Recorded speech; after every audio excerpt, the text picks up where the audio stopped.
Assalamualaikum warahmatullahi wabarakatuh. Perkenalkan, nama saya Aziz Fakrul Iksan. Nomor induk mahasiswa 230024251. Di sini saya akan menjelaskan beberapa pokok tentang sosiologi hukum.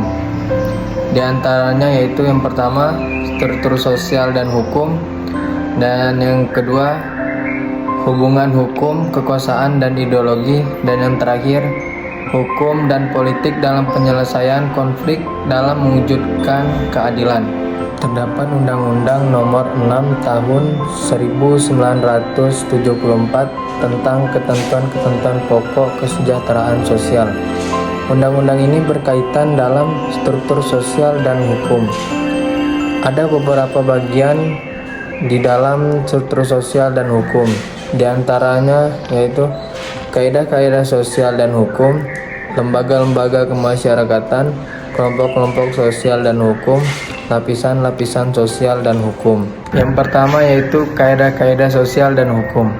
Pergaulan hidup manusia diatur oleh berbagai macam kaidah atau norma yang pada hakikatnya bertujuan untuk menghasilkan kehidupan bersama yang tentram dan tertib.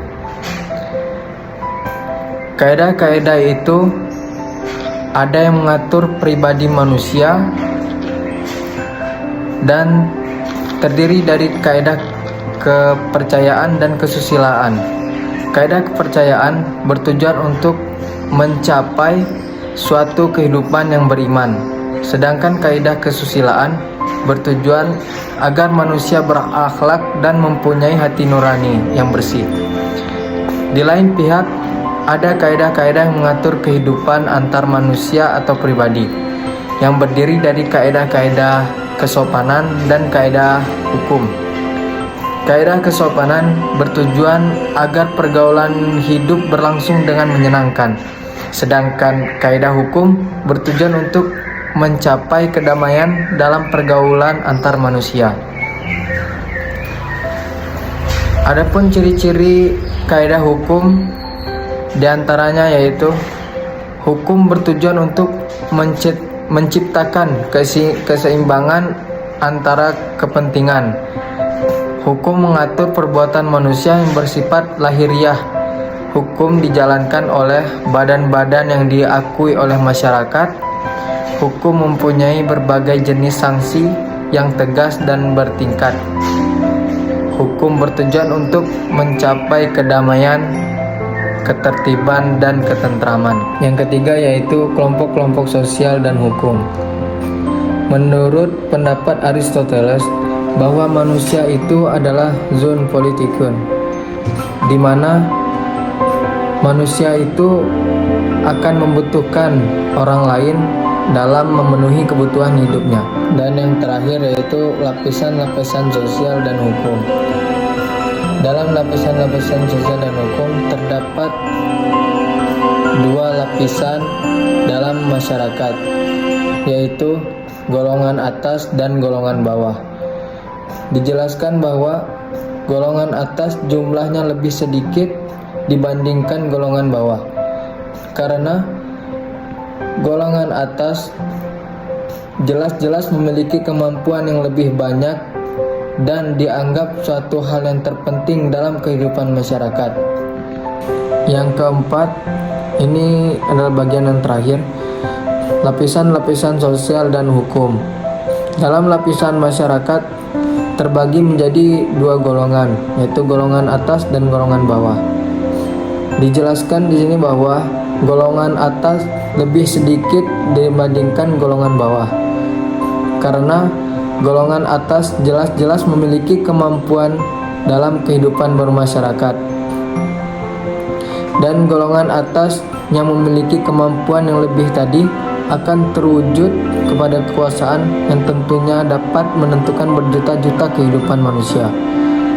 Dan baik buruknya suatu kekuasaan senantiasa diukur dari kegunaannya untuk mencapai suatu tujuan yang disadari oleh masyarakat. Dapat dikatakan bahwa kekuasaan dan hukum mempunyai hubungan timbal balik. Di satu pihak, hukum memperbataskan kekuasaan, dan di pihak lainnya, kekuasaan merupakan suatu jaminan berlakunya hukum. Peran hukum di sini adalah untuk menjaga agar kekuasaan tadi tidak melakukan tindakan yang sewenang-wenangnya, di mana ada batasan-batasan tentang perannya yang tujuannya tidak lain untuk menciptakan keadilan. Dan hal ini tidak menepis kemungkinan bahwa semakin tinggi kedudukan seseorang dalam stratifikasi, semakin sedikit hukum yang mengaturnya. Dan semakin rendah kedudukan seseorang dalam stratifikasi, semakin banyak hukum yang mengaturnya. Bagian pokok selanjutnya yaitu hubungan hukum, kekuasaan, dan ideologi. Terdapat beberapa bagian, yaitu ada 3 bagian. Yang pertama, hukum, kelas, dan kekuasaan. Yang kedua, hukum dan ideologi. Yang ketiga, individualisme hukum. Bagian pertama yaitu hukum, kelas, dan kekuasaan. Sebagai sebuah kontribusi terhadap ilmu sosial, teori Marxis mengelaborasi seperti semua teori lainnya.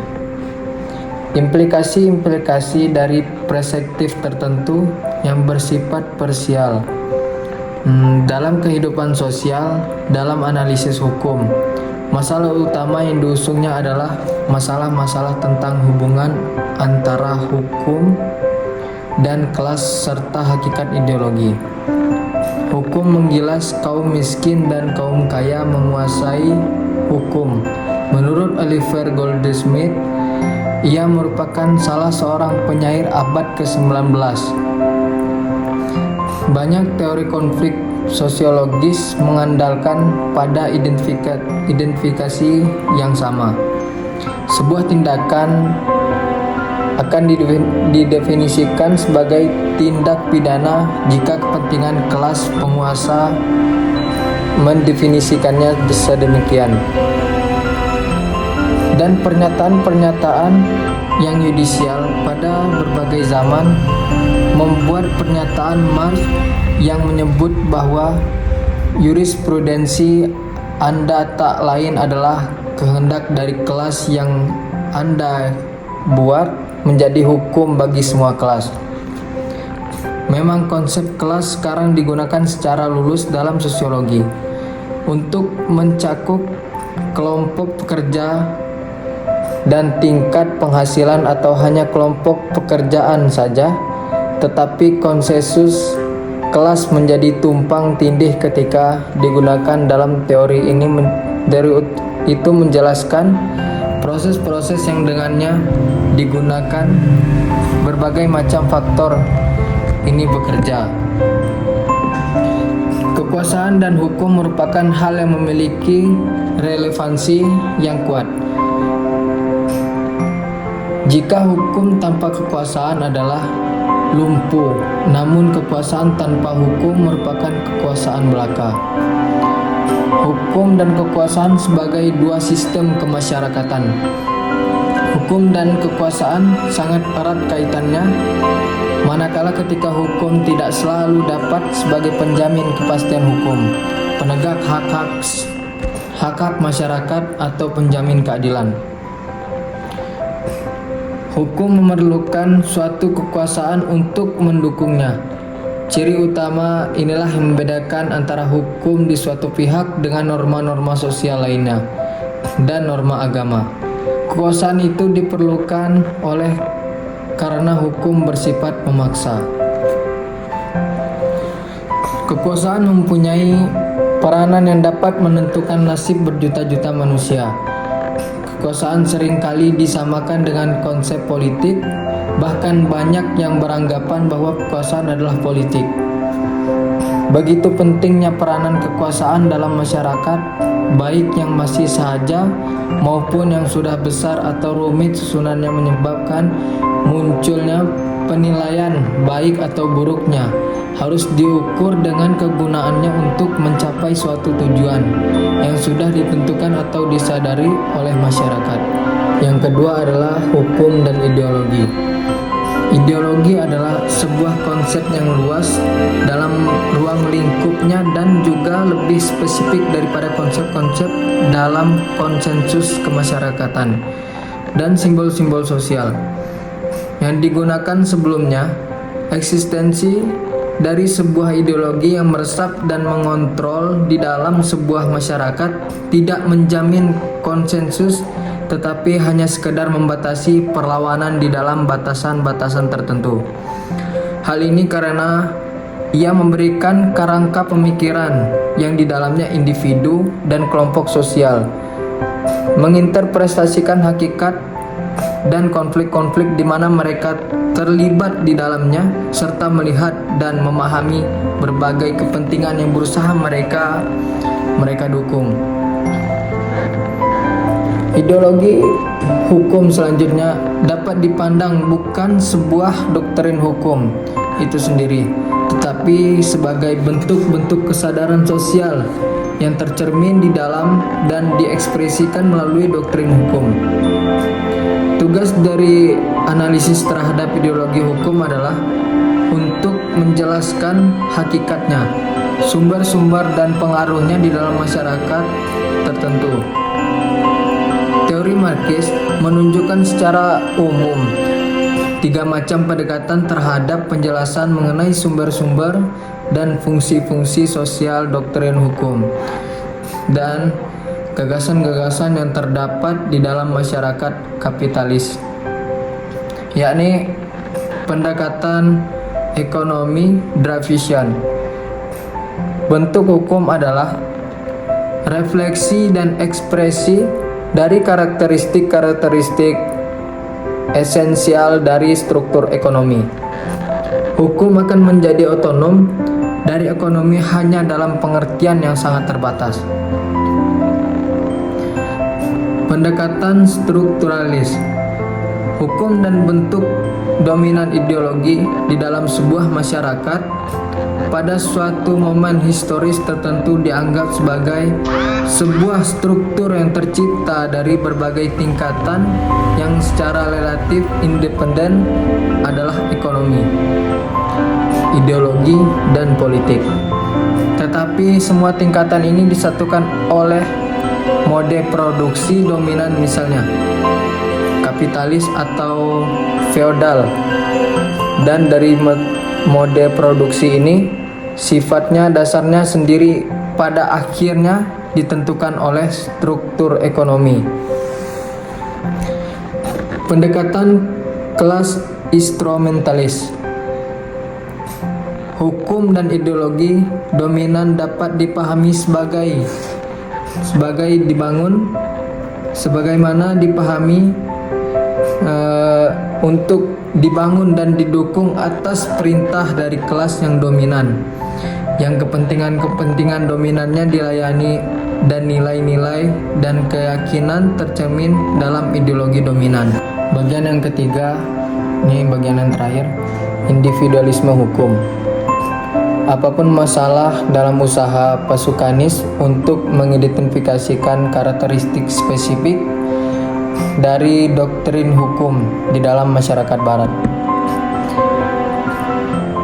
bahwa ia telah menyoroti secara efektif sebuah fitur dari masyarakat ini dan hukum mereka yang telah diperlakukan sebagai sesuatu yang sentral oleh hampir semua teori sosial terkemuka. Hukum barat telah mengekspresikan gagasan umum tentang masyarakat ini sebagai terbentuk dari individu-individu yang bebas, terisolir, dan bertanggung jawab secara individual dalam berbagai macam bentuknya, meskipun tidak pernah disertai dengan konsistensi sepenuhnya. Elaborasi terhadap teori kontrak umum dalam doktrin hukum sebagai sebuah kompleksitas eksplisit dan dasar dari hukum belum terjadi sampai abad ke-19. Perkembangan di Inggris mencerminkan pengaturan dari para ahli hukum kontinental.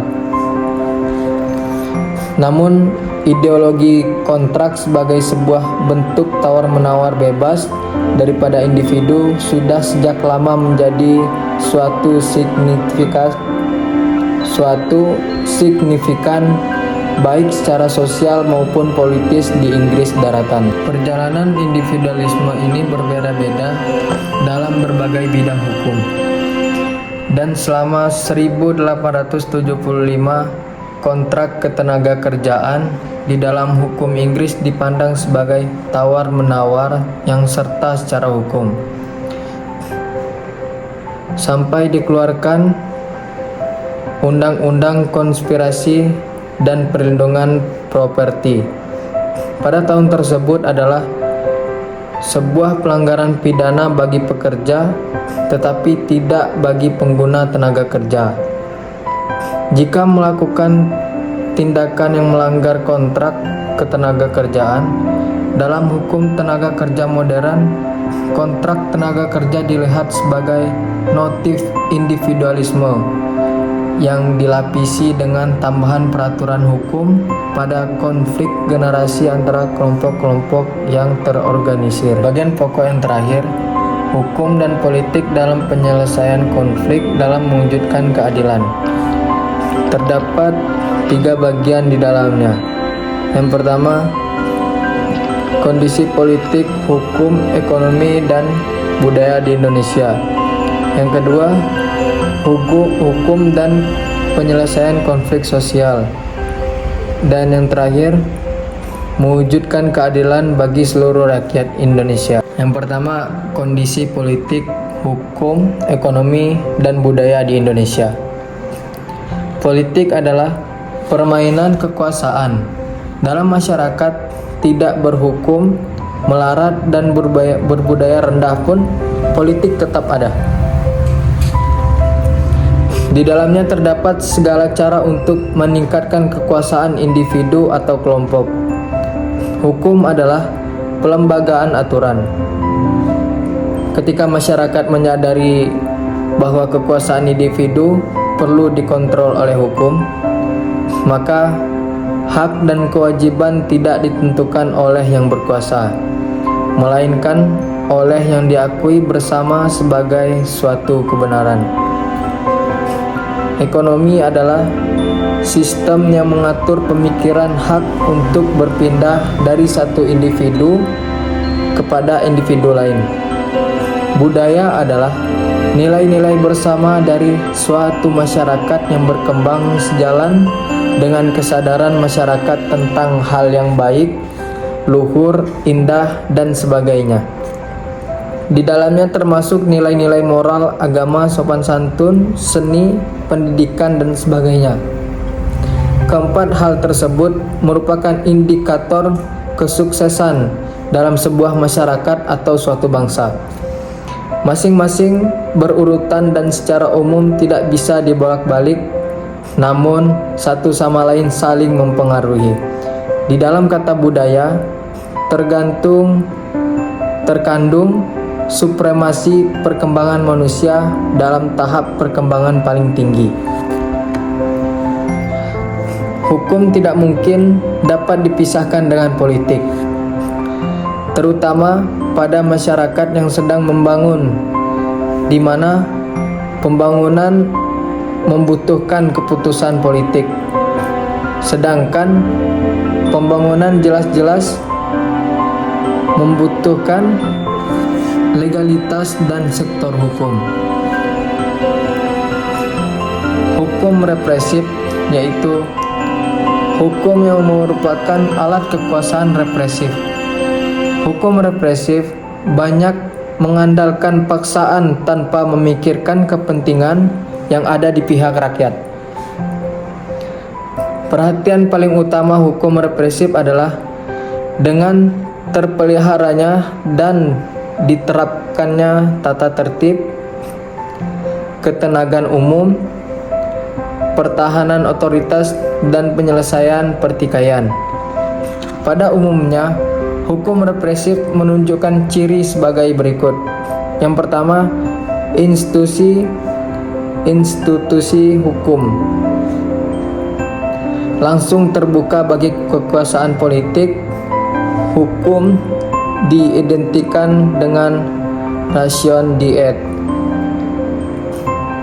Perspektif yang kedua, perspektif resmi mendominasi segalanya. Dalam perspektif ini, penguasa cenderung mengidentifikasikan kepentingannya dengan kepentingan masyarakat. Yang ketiga, kepentingan bagi rakyat untuk mendapatkan keadilan di mana mereka dapat memperoleh perlindungan dan jawaban atas keluhan-keluhannya. Apabila semacam itu memang adalah terbatas. Yang keempat, badan-badan khusus polisi misalnya menjadi pusat-pusat kekuasaan yang bebas. Yang kelima, suatu rezim hukum merangkap melembagakan keadilan kelas dengan mengkonsolidasikan dan mengesahkan pola-pola subordinasi sosial. Yang keenam, hukum dan otoritas resmi dipergunakan untuk menegakkan konformitas kebudayaan. Hukum otonom, yaitu hukum sebagai peranata yang mampu menjinakkan represi dan melindungi integritas sendiri. Karakter khas dari hukum otonom dapat diringkas sebagai berikut. Yang pertama, hukum terpisah dari politik. Secara khas, sistem hukum ini menyatakan kemandirian kekuasaan peradilan dan membuat garis tegas antara fungsi-fungsi legislatif dan yudikatif. Dan yang kedua, tertib hukum mendukung model peraturan. Fokus pada peraturan membantu menerapkan ukuran bagi akuntabilitas para pejabat. Pada saat yang sama ia membatasi kreativitas institusi hukum maupun resiko campur tangan lembaga-lembaga hukum dan wilayah politik. Dan yang ketiga, prosedur. Prosedur adalah jantung hukum. Keteraturan dan keadilan, dan bukannya keadilan substantif, merupakan tujuan utama untuk kompetensi utama dari tertib hukum. Dan yang terakhir, ketaatan pada hukum dipahami sebagai kepatuhan yang sempurna terhadap peraturan-peraturan hukum positif. Hukum responsif, yaitu hukum yang merupakan sarana respon atas kebutuhan-kebutuhan dan aspirasi masyarakat. Adapun karakteristik dari hukum responsif yakni: yang pertama, dinamika perkembangan hukum meningkatkan otoritas tujuan dalam pertimbangan. Yang kedua, tujuan membuat kewajiban hukum semakin problematik sehingga mengundurkan klaim hukum terhadap kepatuhan dan membuka kemungkinan bagi konsepsi tatanan semakin tidak kaku dan semakin bersifat perdata. Yang ketiga, karena hukum memiliki keterbukaan dan fleksibilitas, advokasi hukum memasuki suatu dimensi politik dan lalu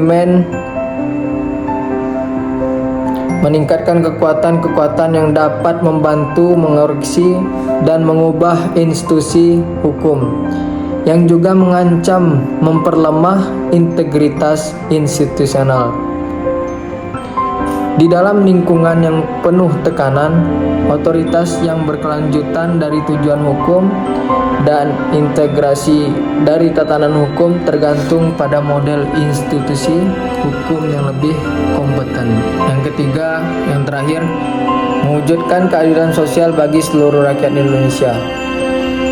Dalam kegembiraan dan harapan, keprihatinan dan kecemasan, banyak pertemuan untuk saling bertukar pikiran dan berbagi pengalaman mengenai salah satu cita-cita bangsa yang terumus dalam sila kelima Pancasila, yakni keadilan sosial bagi seluruh rakyat Indonesia.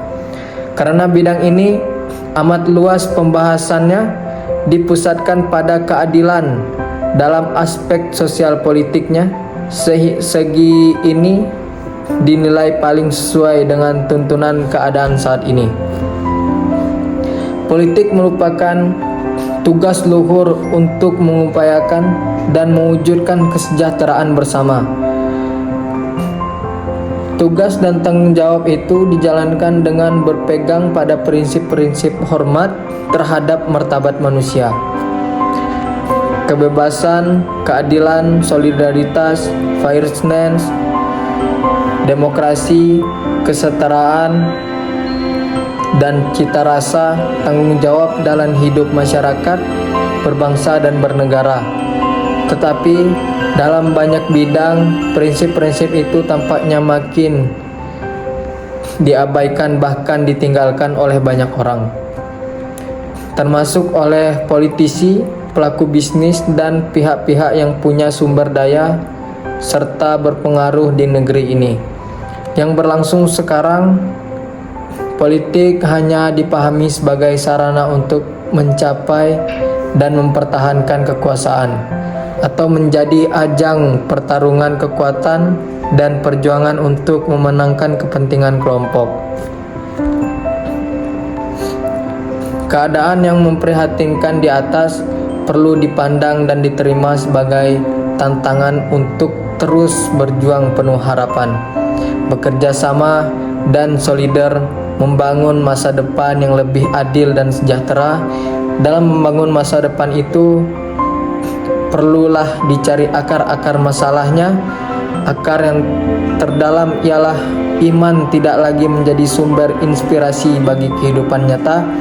Pernyataan iman lebih berkisar pada hal-hal lahiriah, simbol-simbol dan upacara keagamaan. Dan demikian kehidupan politik di Indonesia kurang tersentuh oleh iman itu.